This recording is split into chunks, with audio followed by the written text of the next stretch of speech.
no texto que já foi lido no início, carta de Paulo aos Romanos, capítulo 1. Quero convidar os irmãos para nós fazermos uma série de mensagens para estudarmos o livro A Carta de Romanos. É um livro profundo, teologicamente falando, e nós precisamos estudar esse livro, como os demais livros da Bíblia. Então, eu quero começar hoje nesse culto, e nos cultos de doutrina, querendo Deus, nós estaremos sempre meditando, ao longo desse ano, se Deus nos permitir, meditando na carta de Paulo aos Romanos.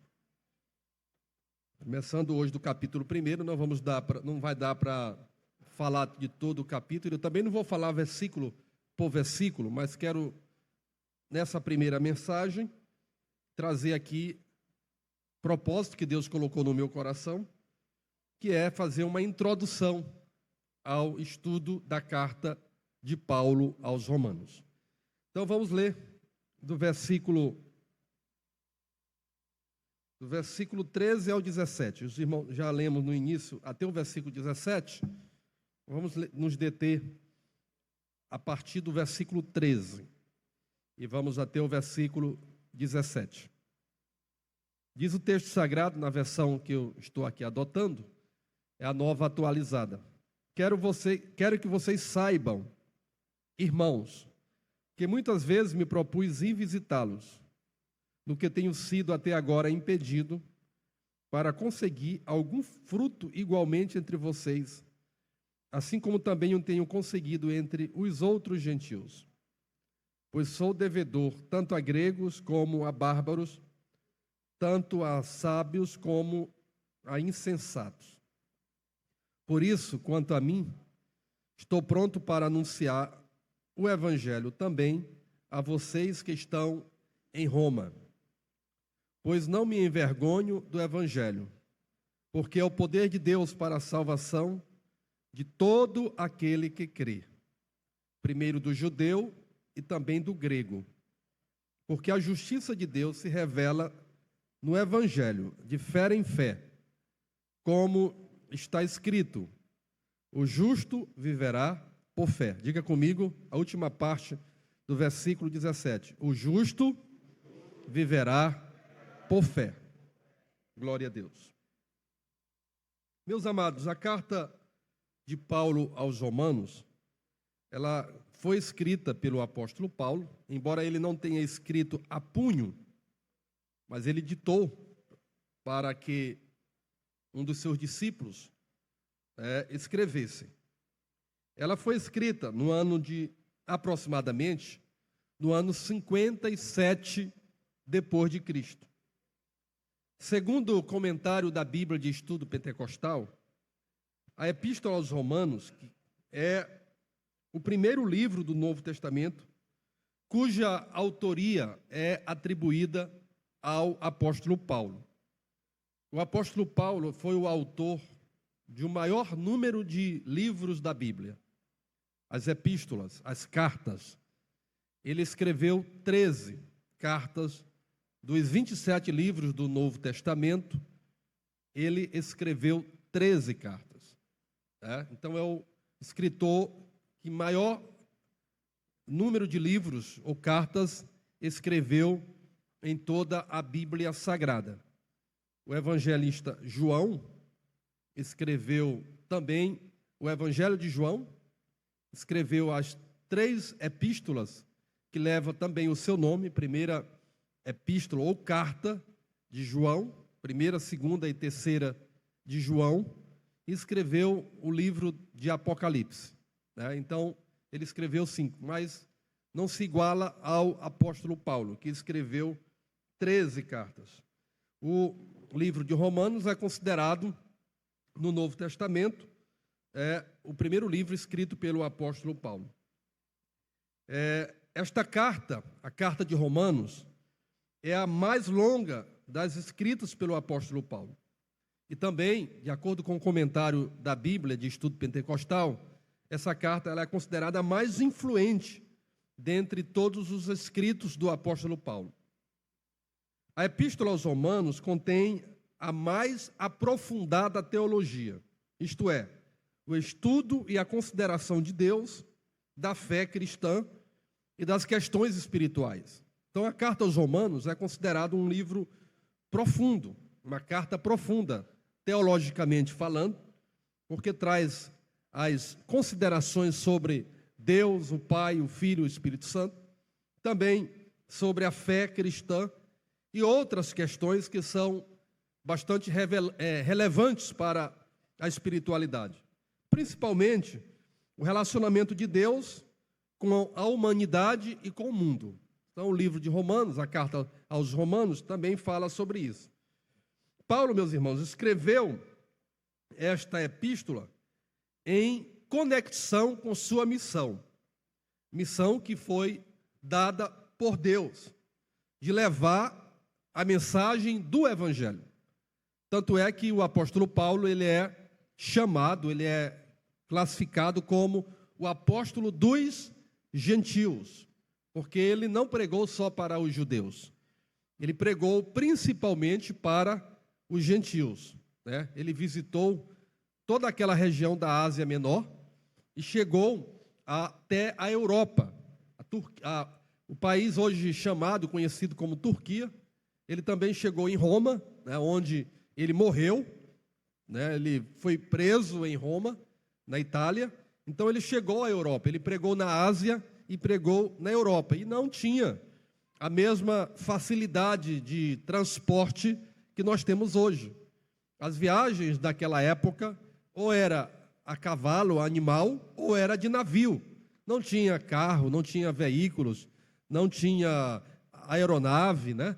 Hoje você sai daqui do Brasil, vai para a Europa, em menos de 24 horas você está na Europa, né? Menos de 24 horas. Está na Europa, está em qualquer outro país do mundo. Naquela época passava-se semanas e meses viajando a navio para chegar em outro continente, né? E Paulo, mesmo com toda a dificuldade, ele foi um instrumento de Deus para levar o Evangelho, a proclamação do Evangelho ao mundo da sua época. Então, Paulo não pregou só aos judeus, ele pregou sobretudo para os gentios, que era o grupo de pessoas que não eram judeus. Toda pessoa que não era judeu era considerado gentil, e ele pregou a todo mundo da sua época. Nós entendemos que a carta aos Romanos, como já disse, escrita pelo apóstolo Paulo, tem alguns propósitos. E quais são os propósitos da carta aos Romanos? Paulo escreveu esta carta para preparar o caminho para o seu tão esperado ministério em Roma. Como diz o próprio nome que leva a carta aos Romanos. Então nós já compreendemos, deduzimos, que esta carta ou epístola, ela foi escrita aos irmãos que moravam, que residiam em Roma. E essa carta tem exatamente uma relação com a missão do apóstolo Paulo, porque ele desejava pregar o evangelho em Roma. É certo que ele foi a Roma como prisioneiro, ele chegou em Roma como prisioneiro, mas mesmo como prisioneiro, ele pregou o evangelho em Roma. Ele não escreveu a carta aos romanos da cidade de Roma, ele escreveu em uma das suas viagens missionárias, na cidade de Corinto, né? Então, Paulo fez dessa missão tão importante que era pregar o evangelho, ao escrever a sua carta aos romanos, uma perfeita relação de unidade entre aquilo que ele já estava pregando há mais de 20 anos, aproximadamente 25 anos, e que agora ele queria fazer o registro de tudo aquilo que ele já havia ensinado a outras igrejas, ensinando aos romanos ou aos irmãos que estavam morando, residindo na cidade de Roma. Ele teve dois principais motivos para escrever esta carta. Primeiro, aparentemente, os romanos haviam recebido rumores e boatos a respeito da mensagem de Paulo e do seu ensinamento a respeito de Deus. Por esse motivo, Paulo julgou necessário registrar por escrito a mensagem que vinha pregando já aproximadamente durante 25 anos. Então, os romanos, a igreja de Roma, ela não foi fundada pelo apóstolo Paulo, como a igreja de Éfeso, como a igreja de Gálatas, como a igreja de Colossense, como a igreja de Filipos, que era onde estavam morando os irmãos, que Paulo também escreveu uma carta aos filipenses. Não, essa cidade, ou seja, essa igreja, ela não foi fundada pelo apóstolo Paulo, mas os teólogos acham que alguns irmãos que ouviram a mensagem do apóstolo Paulo e que se mudaram e que passaram a residir em Roma, foram esses irmãos que ali fundaram a igreja cristã em Roma. Então, indiretamente, Paulo tinha contribuição com a formação, com o princípio da igreja em Roma. Mas ele não foi lá para pregar, ele foi lá como prisioneiro, e como prisioneiro ele pregou a palavra. Mas a igreja já existia quando ele foi levado como prisioneiro a Roma. Então, os irmãos ouviram falar, rumores sobre a mensagem de Paulo, e ele precisava explicar verdadeiramente a essência da doutrina, a essência da justificação pela fé, a essência da morte expiatória de Cristo na cruz, a essência da vida que era alcançada através dos méritos de Cristo na cruz do Calvário, a vida cristã, somente a partir do sacrifício de Cristo. Então essa foi a primeira finalidade. E a outra, ele pretendia corrigir problemas na igreja, que se originavam de atitudes erradas dos judeus em relação aos gentios, e dos gentios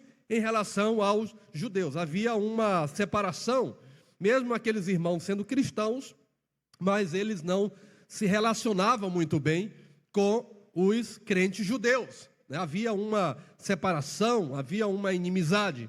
E Paulo, ao escrever essa carta, mostra que não são gentios, não são judeus, agora homens transformados pelo poder do evangelho, pelo poder da fé, pelo poder da justificação, são novas pessoas, são novas criaturas.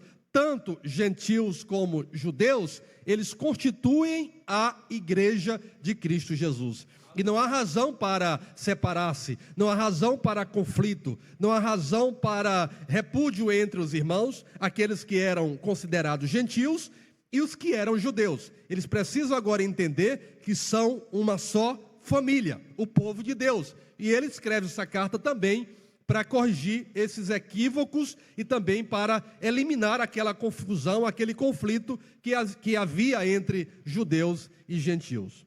Outra coisa importante a destacar nessa introdução ao estudo, eu estou trazendo aqui algumas informações para depois a gente ir para o texto.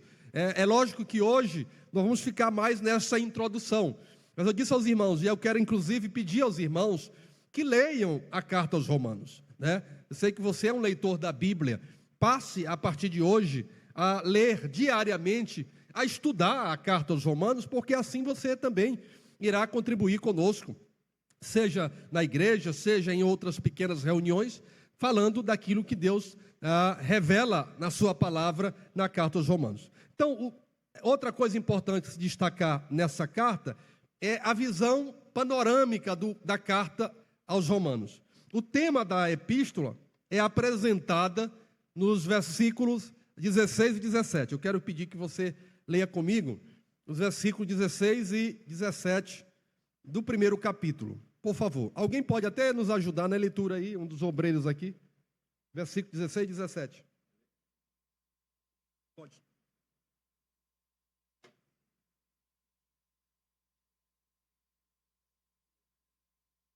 O microfone aqui, cadê? O Jefferson, está lá não? Vem aqui, está aqui mesmo. Glória a Deus. 16, 17.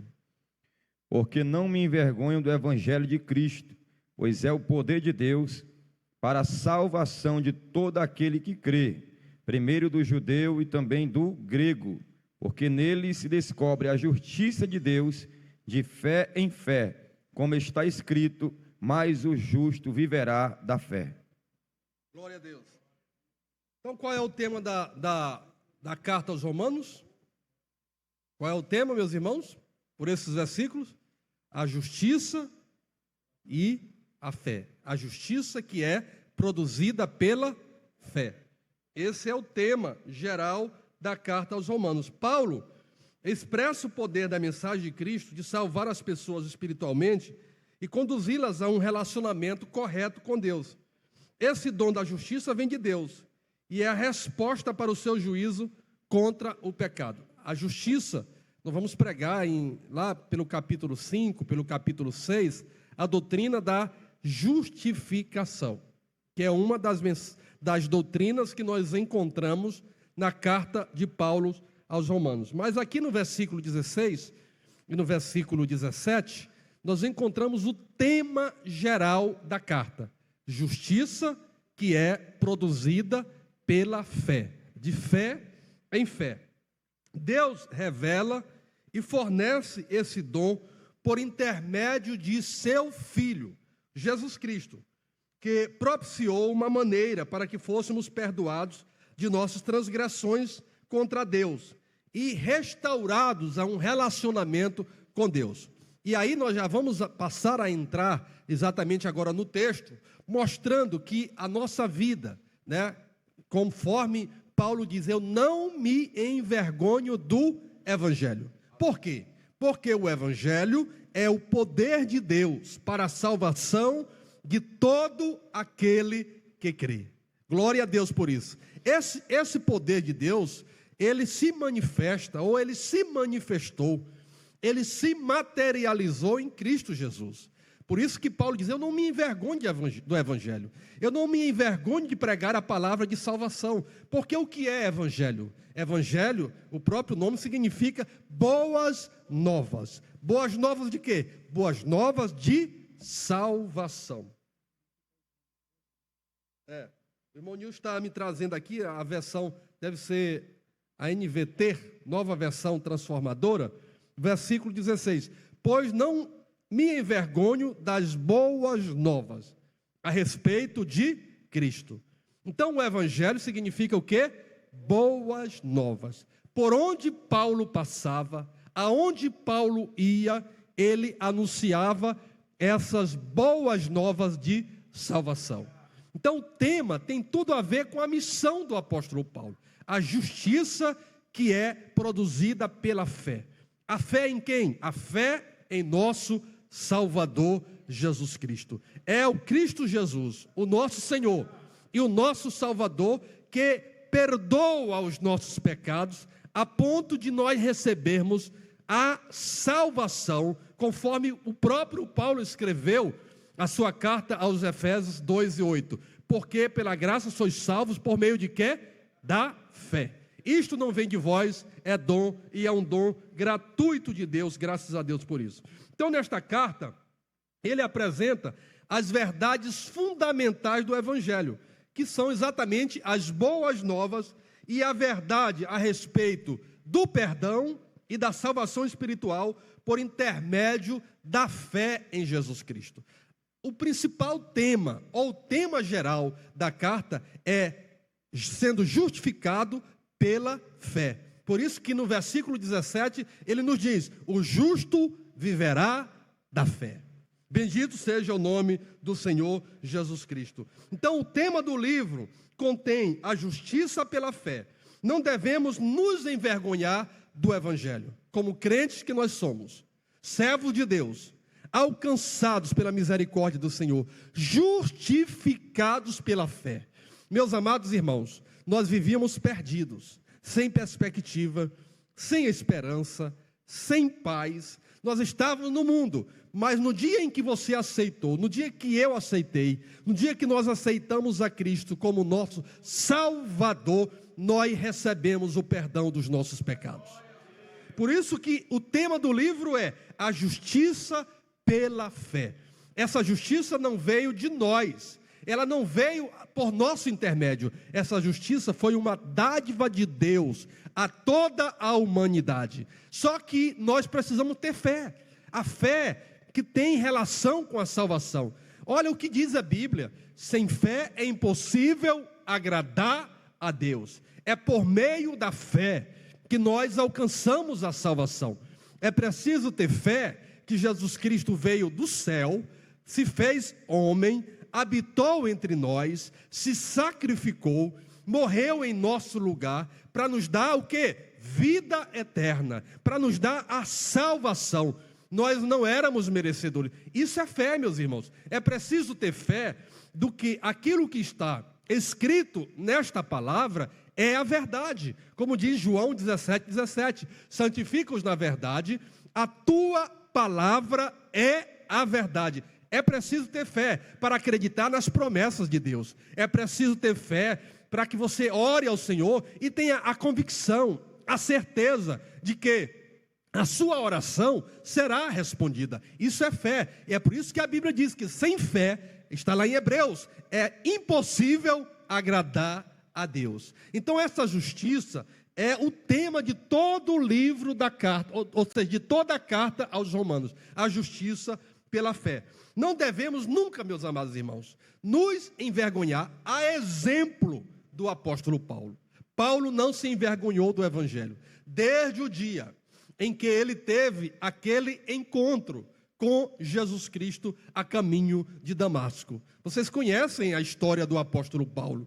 Ele era religioso, ele era perseguidor aos cristãos. Inclusive, ele esteve no dia em que Estevão, o primeiro mártir do cristianismo, foi apedrejado. Estevão, ou seja, Paulo, consentiu, permitiu a morte de Estevão. Ele estava lá quando Estevão estava sendo apedrejado, mas algo diferente aconteceu na vida do apóstolo Paulo. Um homem muito preparado, um homem intelectual, um homem formado, culto. Algo diferente aconteceu na sua vida. O que foi que aconteceu na vida do apóstolo Paulo?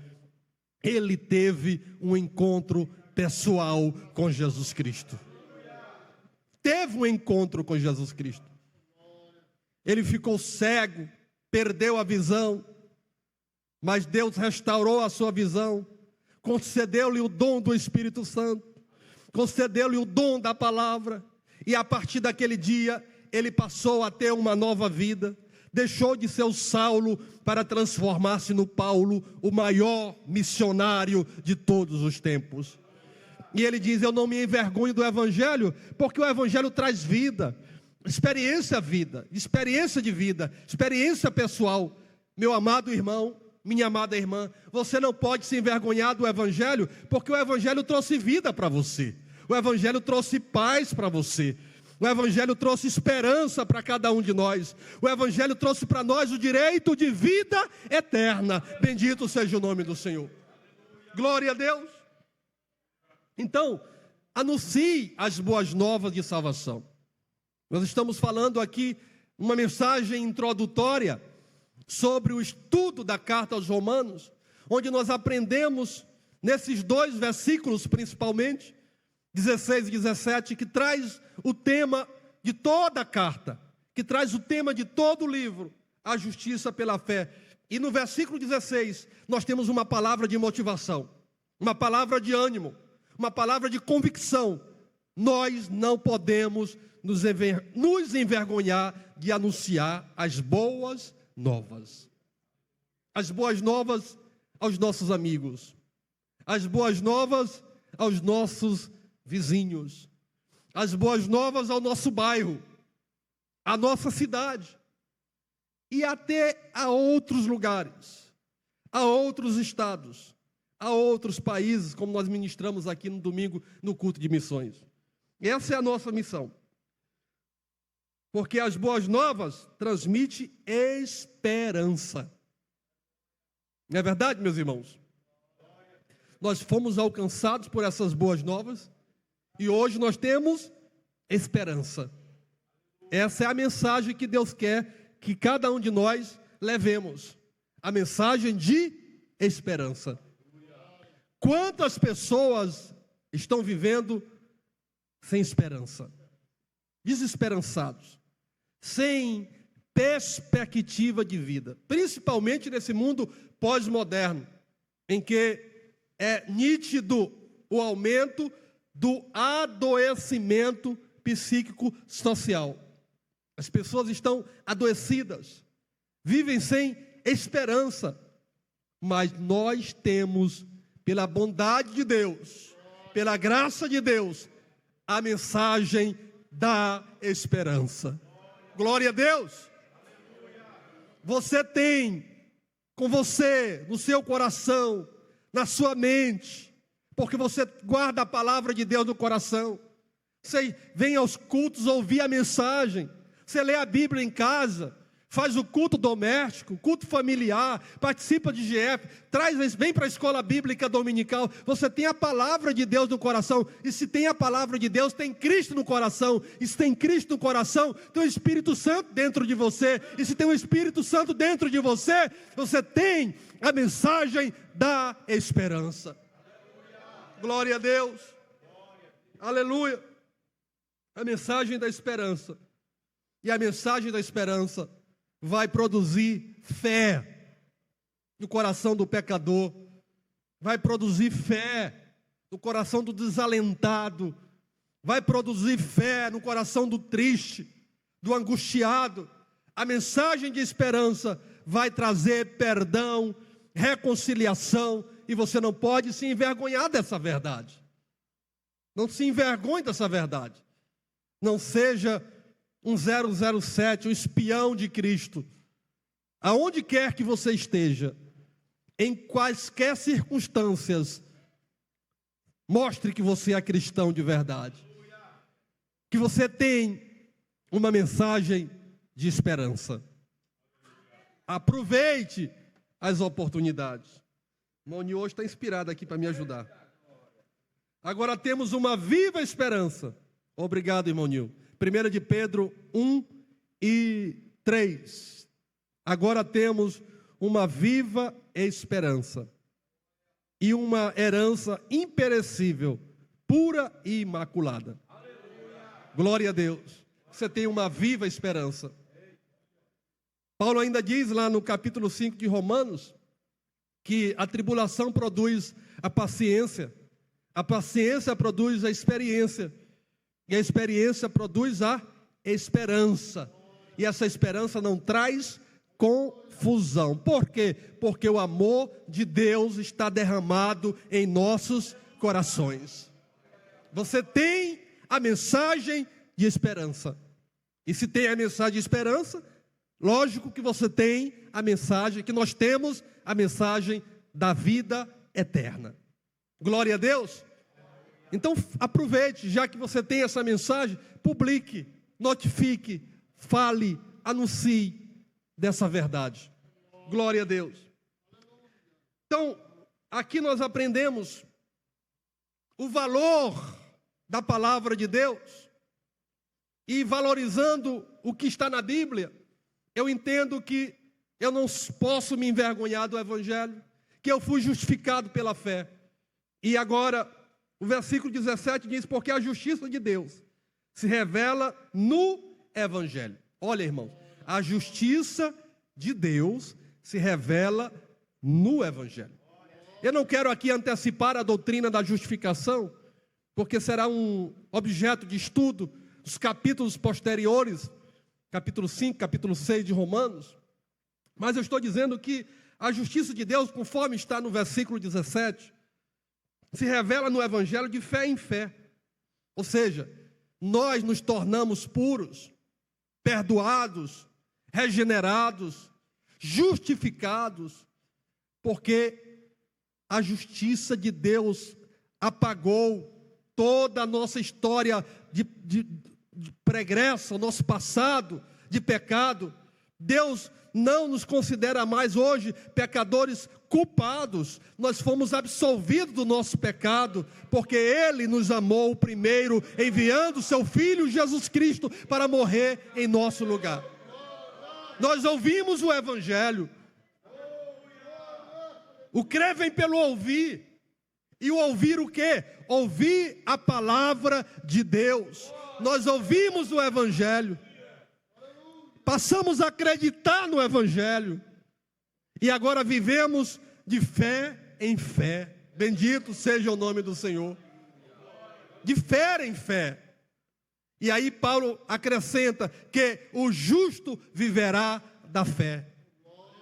O que faz você estar aqui hoje, o que faz você estar amanhã no grupo familiar, na noite de poder participar de todos os trabalhos da igreja, se envolver, contribuir, orar, dizimar, evangelizar, discipular, visitar alguém que precisa, é porque você vive pela fé. Você sabe que você é instrumento de Deus aqui na terra, que você tem uma missão aqui na terra. Essa missão passa pelo aspecto do altruísmo. Você quer sempre se colocar no lugar do outro, principalmente daquele que ainda não tem o que você tem, principalmente daquele que ainda não sente o que você sente. Você já tem a paz, você já tem a esperança e já sente a presença de Deus. Aleluia. Glória a Deus. Então aprendamos, meus irmãos, que o justo viverá pela fé. A pessoa justa, aquela que é correta em relação a Deus, continua a viver pela fé, crescendo de um nível de maturidade a outro. Olha aí, é de fé em fé.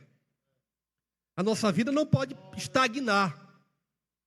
Eu gosto de um corinho que o meu pastor lá de Esperantinópolis gostava de cantar, o saudoso pastor Luciano. Sempre melhorando, sempre melhorando, sempre melhorando no Senhor. Sempre, conhecem não?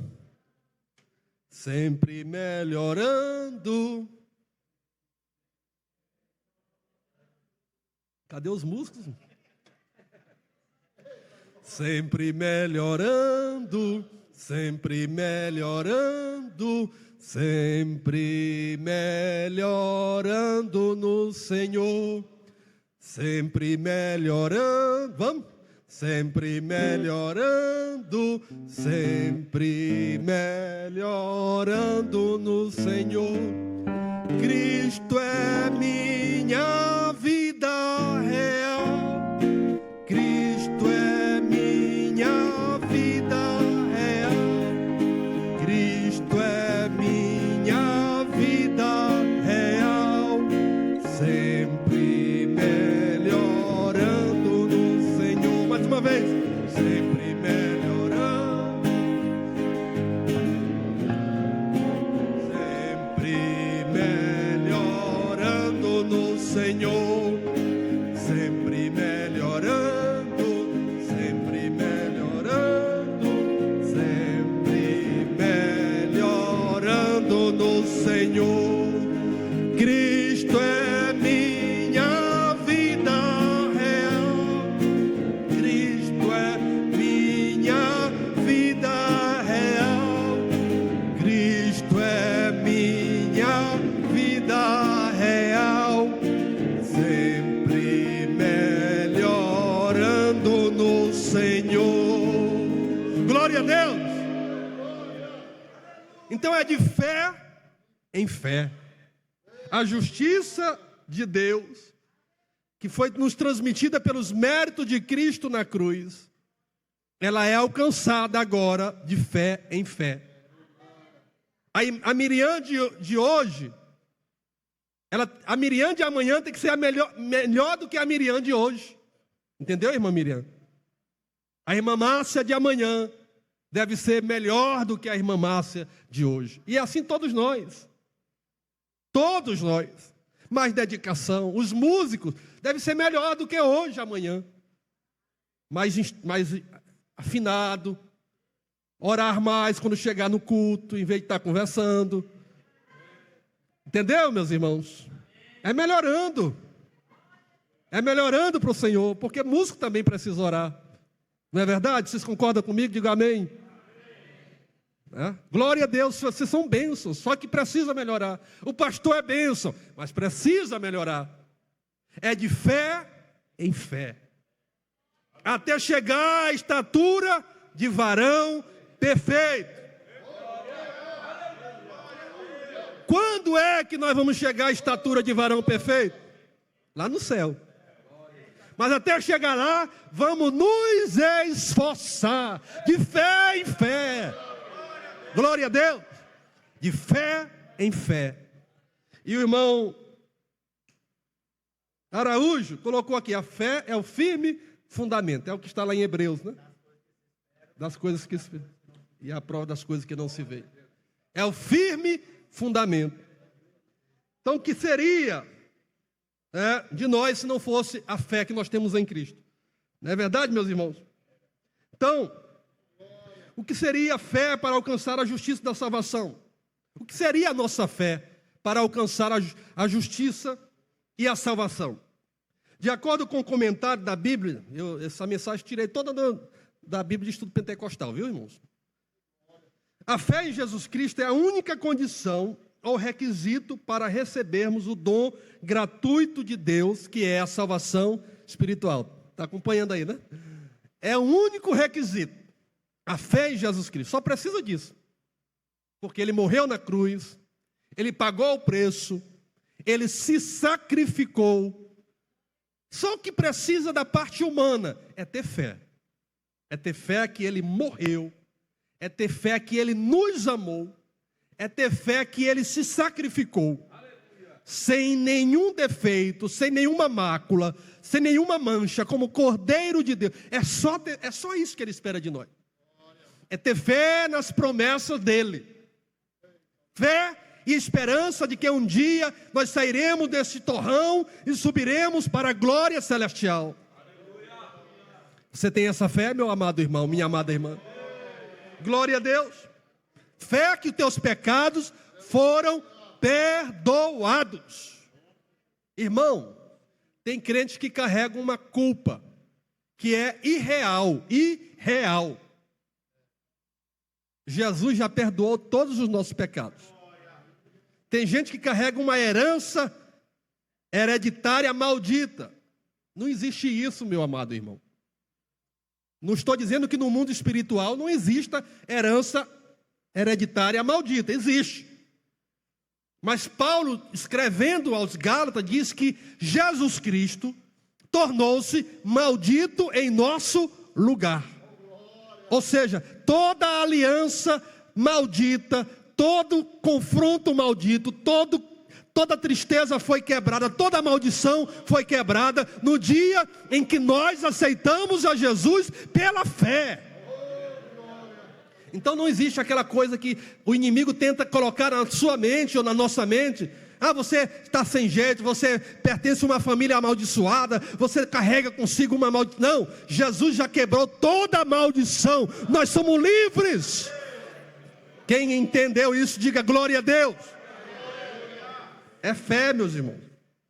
A fé não é uma questão apenas de aquilo que uma pessoa crê a respeito de Cristo, mas é também uma resposta ativa no coração de uma pessoa que deseja verdadeiramente aceitar a Cristo como Salvador e Senhor de sua vida. É uma resposta a Deus. Jesus, eu te aceito. Jesus, eu vivo contigo. Jesus, tu és o meu melhor amigo.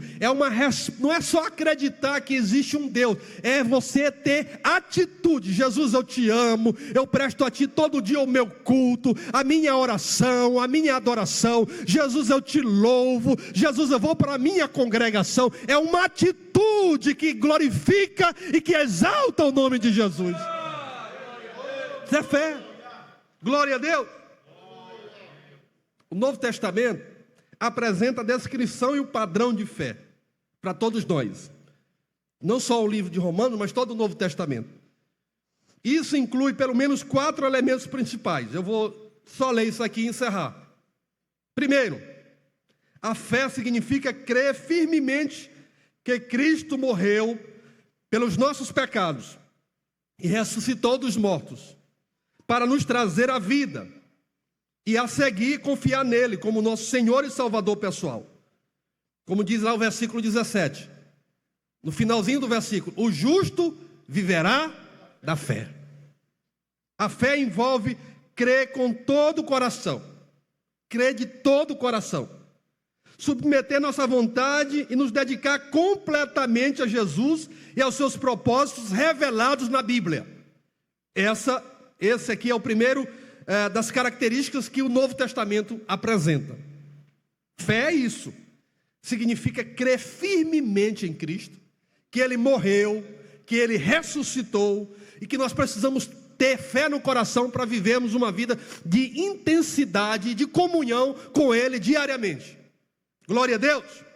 Segundo, a fé envolve arrependimento. Quem produz fé pelo Espírito Santo no coração, ou que foi produzido no seu coração, esse se arrepende. A fé produz arrependimento. João escreveu na sua primeira carta, dizendo assim: filhinhos, não pequeis, mas se todavia pecardes, vocês têm o quê? Um advogado. Então, se você erra, se você peca, você precisa o quê? Se arrepender. E o que é que vai gerar esse arrependimento? A fé. A fé que você tem lhe mostra o caminho e lhe faz entender que você é diferente, que você precisa, que nós precisamos viver o que é uma vida de santidade. E na hora que nós erramos, o sinalzinho amarelo aparece. A luz amarela, que é a luz da advertência no semáforo de trânsito, ela aparece. Epa, a luz acendeu. Porque a consciência está viva. A consciência não está morta. Mas aqueles que vivem no pecado, a consciência está morta, petrificada. E aí não fala mais. Mas o crente que tem comunhão com Deus, quando ele comete alguma coisa, ele fala alguma coisa que não deveria ter falado, ele age de alguma maneira que não deveria ter agido, o Espírito Santo vai lá e fala. A luz amarela acende. E o que é que ele faz? Ele vai se arrepender. E aí o que se cumpre o que está em 1 de João 1,7. Se andarmos na luz, como na luz ela está, e mantermos comunhão uns com os outros, o quê? O sangue de Jesus Cristo nos purifica de todo pecado. Mas é preciso se arrepender. E a fé leva o crente ao arrependimento. Terceiro, a fé inclui a obediência a Jesus Cristo e a sua palavra. Essa obediência deve se tornar um modo de vida inspirado pela confiança em Cristo, pela nossa gratidão e pela obra transformadora da vida do Espírito Santo. A autêntica fé para a salvação não é possível sem um compromisso com a santificação, isto é, o processo contínuo de pureza espiritual, separação do mal, crescimento e separação do mal, crescimento e preparação para os propósitos de Deus. Então, meus irmãos, a fé inclui obediência. Quem tem fé é obediente a Deus. Crente desobediente é porque já perdeu a fé. Crente que não obedece a palavra de Deus é porque não tem mais fé no coração. Porque a fé nos leva a ser obedientes. E a obediência nos leva a ter uma vida com Cristo, de gratidão, de adoração, de comunhão, na presença do Senhor. A fé faz isso. E por último, a fé inclui uma devoção apaixonada e pessoal a Jesus Cristo, que se expressa em completa e abnegada confiança, amor, gratidão e lealdade. Então apresentei rapidamente aqui 4 características que são apresentadas em todo o Novo Testamento, a partir da compreensão do versículo 17, que é o tema geral da carta aos Romanos: a justiça pela fé. Diga comigo, a justiça pela fé. Esse é o tema da carta aos Romanos. Sei que pelo menos isso você aprendeu nessa noite. A justiça pela fé. Jesus nos tornou justos. E aí eu quero pedir aos obreiros, aos dirigentes que estudem, já que nós começamos hoje o estudo do livro de Romanos, não precisa ser todos os cultos, mas de vez em quando pregue sobre Romanos, que é um livro, é uma epístola maravilhosa. Não é de fácil compreensão também não. Tem que pegar livro para nos ajudar, orar, né? Pedir a orientação do Espírito Santo. Mas é um livro, é uma carta, é uma epístola que é preciso a gente estudar e aplicar os conhecimentos teológicos à nossa vida cristã, ao nosso dia a dia. Você pode dizer amém?